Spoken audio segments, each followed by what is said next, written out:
Une mère range la table du petit déjeuner. Sa famille se prépare, puis le ciel explose. Un éclair blanc aveuglant envahit la pièce, la projette, les murs s'effacent, le verre éclate. Leur monde entier vient de changer, et personne ne sait pourquoi.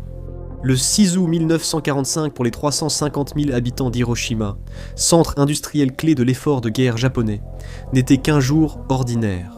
À 8h15, la ville s'éveille. Yui prépare le petit déjeuner pour son mari et leurs 2 enfants. Riz, poisson grillé et soupe. Grand-père, comme toujours, se levait à l'aube pour le jardin. Soudain, un fort bourdonnement retentit au-dessus d'eux, mais personne ne soupçonna rien au début.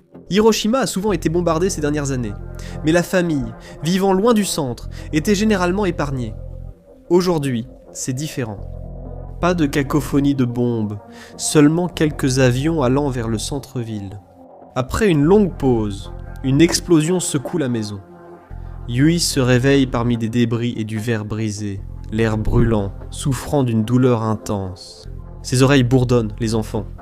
Yui se précipite dans la maison et voit le corps étendu de son mari, Hiroshi. Du sang coule de sa tête, mais il pousse un gémissement sourd. D'une manière hébétée, il se redresse sur un coude. Yui court, esquivant débris et gravats, et trouve son fils Ichiro choqué mais sain et sauf. Après un moment de panique, Yui retrouve Hana, blottie derrière son lit, muette de peur. La famille s'étreint, soulagée mais horrifiée, jusqu'à ce que l'horreur survienne. Jiro, le grand-père. Quand la mère de Yui est morte, il s'est retrouvé tout seul. Elle lui a demandé d'emménager avec la famille, mais il n'a jamais voulu être un fardeau. Et bientôt, il aidait avec les enfants, réparait la maison et s'occupait du jardin. Et c'est exactement là qu'il se trouvait lorsque l'explosion a eu lieu. Ils sortent à l'extérieur et s'arrêtent net. Hiroshi protège les enfants, les empêchant d'aller plus loin. Jiro est allongé dans le jardin, le visage horrifié. Yui accourt, tombe à genoux et tente en larmes de le réveiller. Jiro se réveille en sursaut, tousse et marmonne. Mais même vivant, quelque chose cloche. Ses yeux sont vides, sans expression. Il fixe Yui du regard, tâtonnant à l'aveugle, incapable de voir. Yui sanglote, mais ses cris restent coincés dans sa gorge. Elle regarde l'horizon, incrédule. Elle ne sait pas ce qu'elle regarde. Elle voit seulement que la ville a disparu. Et quoi que ce soit qui ait fait cela, ce n'est pas terminé. La survie ou la mort près de la bombe se décidait en quelques secondes. Kenji, inspecteur municipal à Hiroshima, était déjà habitué au bombardement. La plupart de ses collègues ne pensaient pas que la petite vague d'avions ce matin-là était inquiétante, mais quelque chose rongeait Kenji ce matin-là. Un sentiment horrible. Il est descendu, angoissé, à l'abri anti-bombe du bureau. Il est maintenant enseveli sous les décombres au sous-sol. Ses oreilles bourdonnent alors qu'il tente de s'extraire. Il va bientôt réaliser qu'il est l'un des rares chanceux. Kenji émerge dans un paysage dévasté. Une grande partie de l'immeuble s'est effondrée. Les corps brûlés et ensanglantés de ses collègues jonchent le sol. Une main calcinée se tend vers lui. Il recule d'horreur avant qu'elle ne retombe dans un gémissement. L'air est lourd de mort et de destruction. Des flammes brûlent partout et les bâtiments sont en ruine. Il avait déjà vu des bombardements américains auparavant, mais jamais rien de tel. Kenji est tellement concentré sur sa survie qu'il ne se rend même pas compte à quel point il est gravement blessé. Tout le côté droit de son corps est brûlé par le souffle, suintant d'un rouge vif comme les corps au sol. Il fait partie des chanceux. Les personnes qui n'étaient pas protégées ont eu la peau arrachée sur place. Il ne souffre pas beaucoup pour l'instant, mais cela va changer. Le bourdonnement dans ses oreilles est intense, et il sent un filet couler le long de son visage. C'est du sang provenant d'un tympan perforé. Il n'entendra sûrement plus jamais, mais ce n'est pas sa préoccupation. Autour de lui, l'horreur règne. La ville est détruite. Ce n'était pas une bombe ordinaire. C'est comme la colère de Dieu ou un objet céleste. Une telle puissance ne peut exister sur Terre. Kenji doit avancer. L'air est chaud et lourd. Respirer lui brûle les poumons. Il doit sortir d'ici. Alors il commence simplement à marcher. Il regarde autour de lui, cherchant quelqu'un, n'importe qui à qui parler, pour obtenir des réponses. Mais tout ce qu'il voit, ce sont d'innombrables corps. Les repères sur le chemin du travail ont disparu, réduits en cendres et pierres. Il avance lentement dans le carnage, s'éloignant de la ville. À Hiroshima, tous cherchent un refuge. La famille de Yui a de la chance. Vivants mais blessés ou choqués, ils se dirigent vers un abri anti-bombe en périphérie d'Hiroshima, leur maison étant partiellement détruite. Ued Hiroshi doit soutenir Jiro. Le vieil homme presque aveugle délire, suivi de leurs enfants qui avancent timidement, évitant de regarder le paysage dévasté. Ils ne sont pas seuls. La famille poursuit sa route vers l'abri, affrontant de nouvelles horreurs et croisant d'autres personnes perdues en quête de réponses. Certains sont dans un état pire, la peau noircie et pelée ou les yeux bandés par des éclats de verre. Des corps jonchent la route. Yui essaie de protéger sa fille de l'horreur. Ils doivent maintenant se rendre dans l'abri anti-bombe de l'armée japonaise, où les soldats laissent entrer les gens. Les soldats, habituellement une présence familière dans le quartier, sont d'ordinaire calmes et posés. Aujourd'hui, ils sont paniqués et terrifiés. Ils aspergent les victimes avec des tuyaux avant de laisser entrer les gens. Ils ne donnent pas de raison, juste que tous doivent être aspergés. Jiro s'effondre, entouré par les soldats. Yui et sa famille n'en sont éloignés, mais ils entendent Jiro pousser un cri faible. Alors que la dernière parcelle d'énergie le quitte, les soldats soulèvent son corps inerte et l'emportent. C'est la dernière fois que Yui voit son père dans le ciel. Le mystère grandit. Daiichi, excellent pilote, a accompli plus de 30 missions pour l'empereur et en est toujours revenu.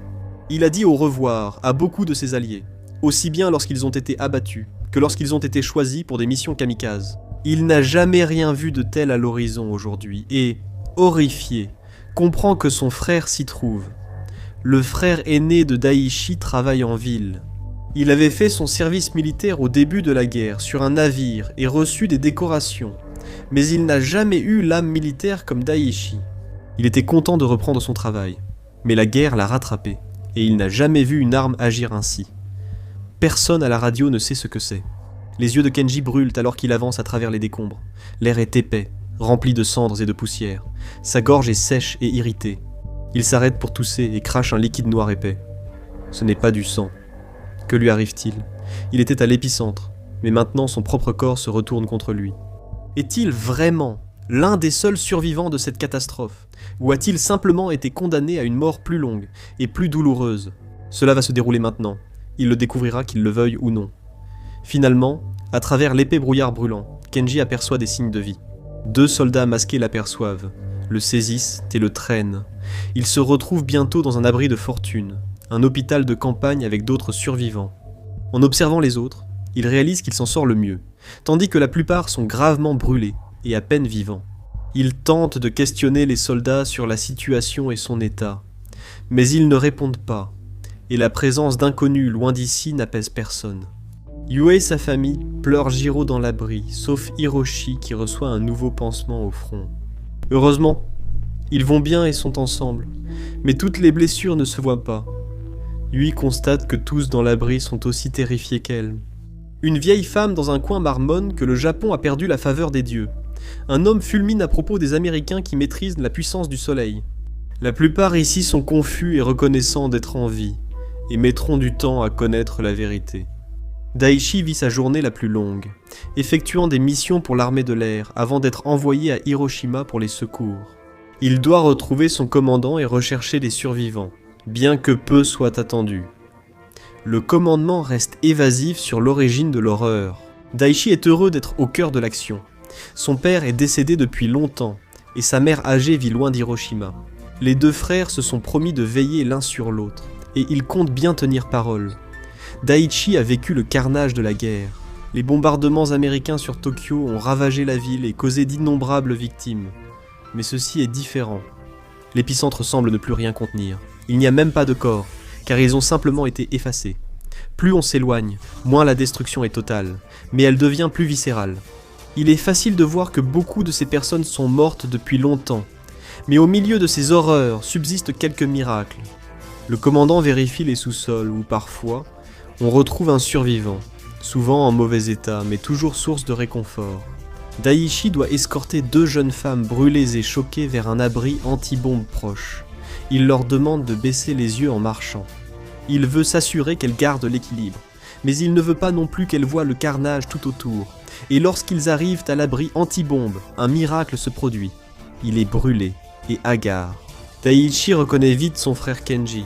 Ils s'étreignent brièvement, et Daiichi promet d'informer leur mère que ses 2 fils sont vivants. Aucun d'eux ne comprend vraiment les événements d'aujourd'hui, mais ce sont des survivants.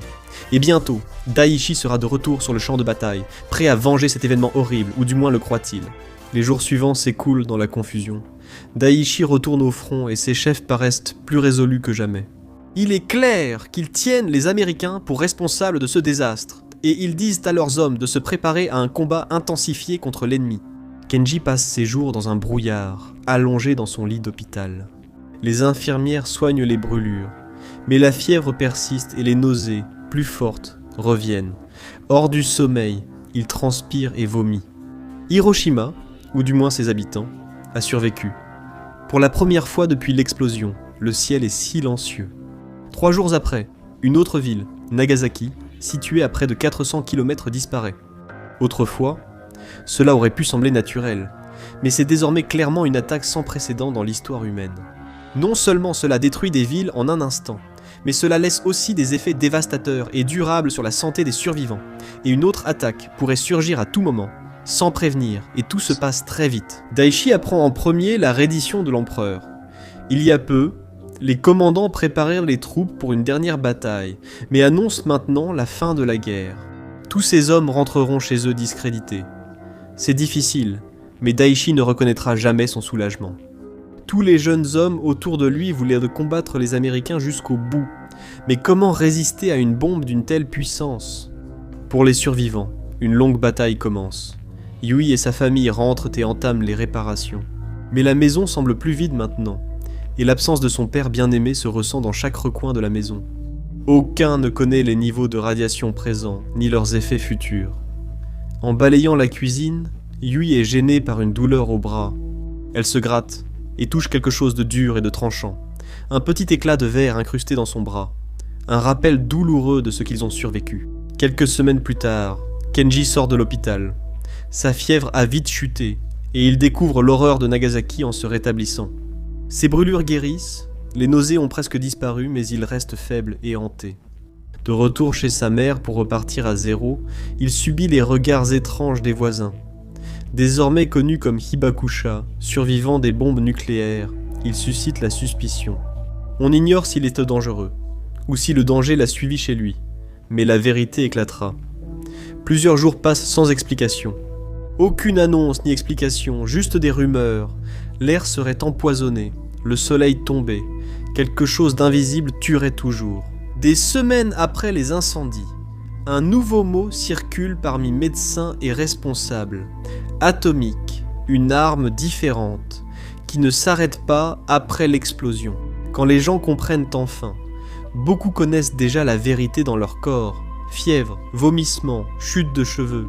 Des voisins ont survécu à l'explosion mais sont morts quelques jours après. Hiroshima n'a pas été détruite en un instant. La destruction a continué après que le ciel soit devenu blanc. Pour découvrir comment l'Amérique a percé le secret de la bombe, intéressez-vous à l'homme qui a créé l'arme la plus meurtrière de l'histoire, J. Robert Oppenheimer, et la bombe atomique, ou regardez plutôt cette vidéo.